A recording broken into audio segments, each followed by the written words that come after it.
از آتش بیادر کدام خبری به دست آمد؟ خواهر جان خدا جگرخون نساز. آتش بیادر به زودی به خیر میآید. ما هم با آتش بیادر دعا میکنیم خواهر جان.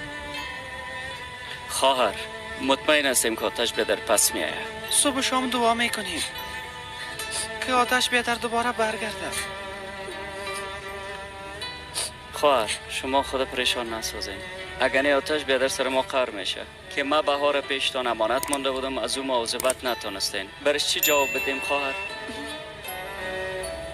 زنده باشین. خداحافظ خواهر. خداحافظ خواهر.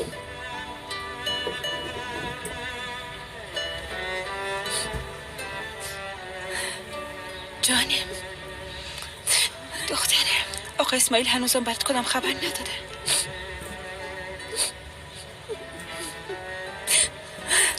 گریه نکنی یک دنیا، خواهش میکنم. حالا دعا میکنیم و منتظر میباشیم. غیر از دیگه کاری از دست ما نمیاید. پس گریه نکن دختر خوبه.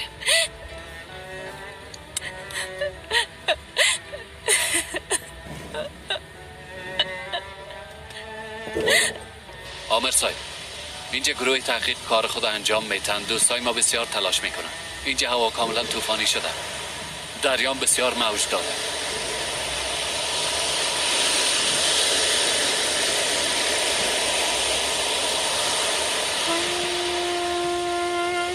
آبازا کار کردن نمیتونن. با قاربشان خبر میتیم آقا.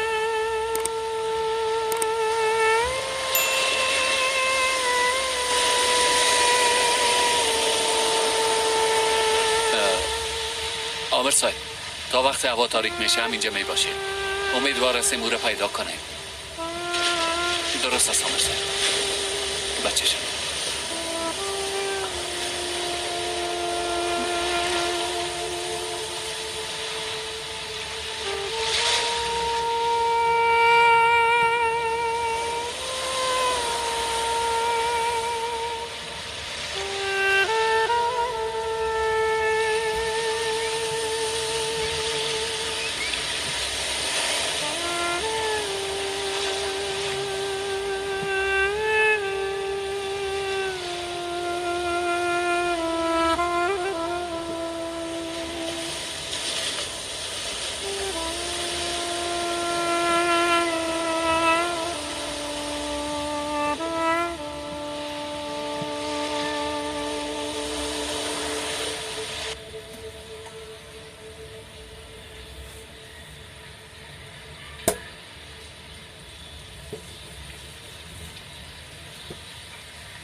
میخوایم که در اولین فرصت تمام این دوکانا دانه دانه خالی شود.